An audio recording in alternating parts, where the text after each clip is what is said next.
G'day guys, Googs here, and you're welcome to my drunk philosophy.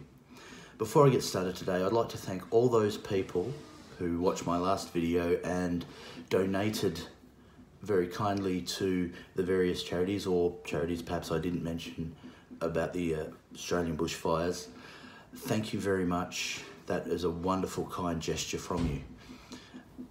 This video is going to be about a lot of what I'm seeing in the press and in the media and just in general. That these fires are climate change. Now, I'd like to put a caveat in here. This is one of the most brutal summers the southeast of Australia has ever seen. So from New South Wales and Victoria, and of course in the middle there in South Australia, it's been brutal. I mean, we're reasonably lucky over here where I live in the west at the moment. We've had many weeks of cool weather, but gee whiz, we had some pretty nasty heat waves too. But it's not the heat that causes these fires. It's not the heat that causes them. In fact, looking at the aggregate and all the rest of it, and the amount of people cops have arrested, it's estimated that 87% of these fires were deliberately lit. And deliberately lit doesn't necessarily mean somebody goes along with a jerry can full of petrol and lights it up. Deliberately lit in Australia can also mean, especially if you're under severe fire warnings, means using any instrument or doing anything that could potentially start a fire. So using an angle grinder, a harvester, these sorts of things. Having an open campfire, you're not allowed to do it. Things like this, okay, that have the potentiality to. That's illegal.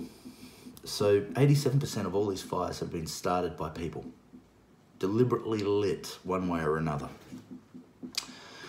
87%, that's a massive amount, okay? And of course there's 13% that weren't, but if those 13% made up the entirety of these fires, they probably would have been contained and put out well before now.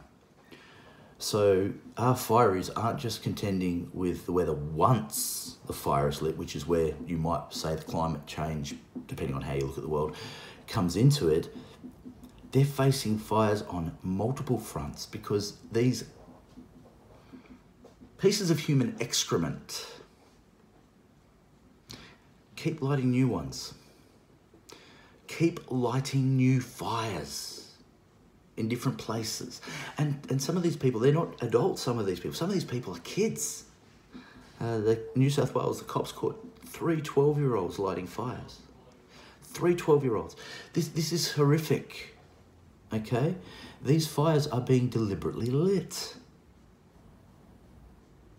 Just let that sink in. That's not climate change, man.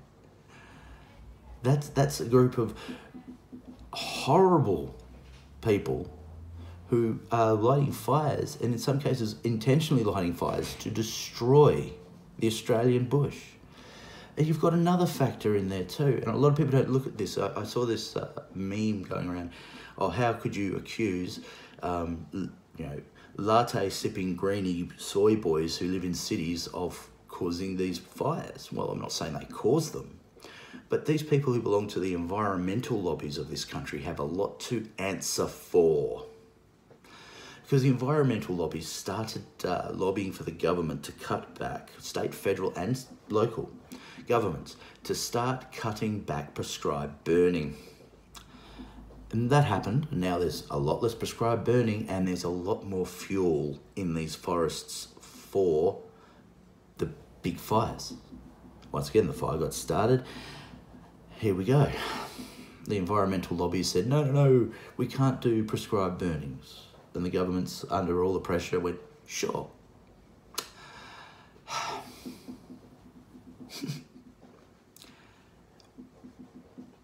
What in all that's sacred's name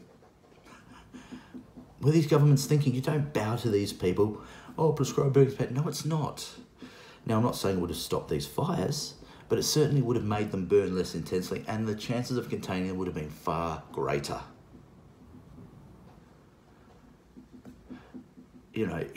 We have got this confluence at the moment of people starting fires, a really hot summer with a lot of westerly winds, and years of build-up of leaves and twigs and branches and shit because prescribed burning isn't allowed as much. Not only that, there's another one as well. People have decided for some reason that it's cool to live in the middle of a forest. And then they wonder why their house burns down. Well, you live in the middle of a forest. Well, where's the logic? But still, that's a bit of an aside. This is horrible. This is man-made. These bushfires are man-made. But it's not climate change. People starting fires, lack of prescribed burning, all this sort of stuff has come together to create the perfect storm. And I don't say that ironically or sarcastically or in a joking manner. This is a perfect storm. Now, I'm grateful for all the people who are donating. Your donations are greatly received. And myself as an Australian, I appreciate it. And I'm very sure that the people fighting these fires are. There's another big fire in Western Australia at the moment, down south, on the South Australian, Western Australian border. And it's essentially melted the highway for a huge stretch of road. They're hoping to get it up and running by the end of the week if they can control the fire and rebuild the road. The likelihood of that occurring, though, is basically nil.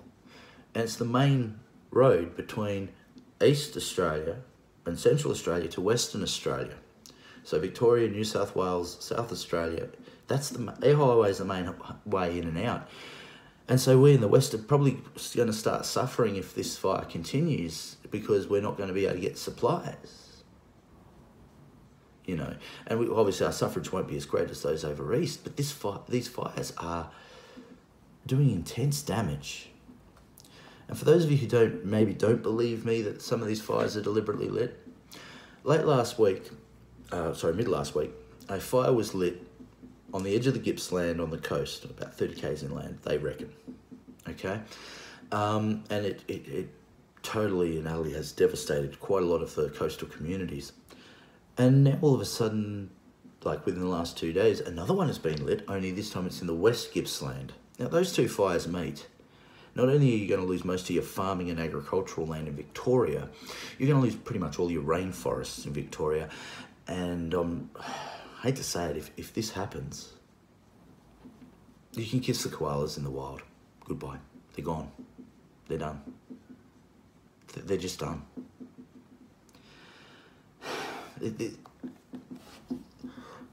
These barely sentient human beings, I don't even really want to refer to them as human beings, but I'm not going to go down that route, who are lighting these fires.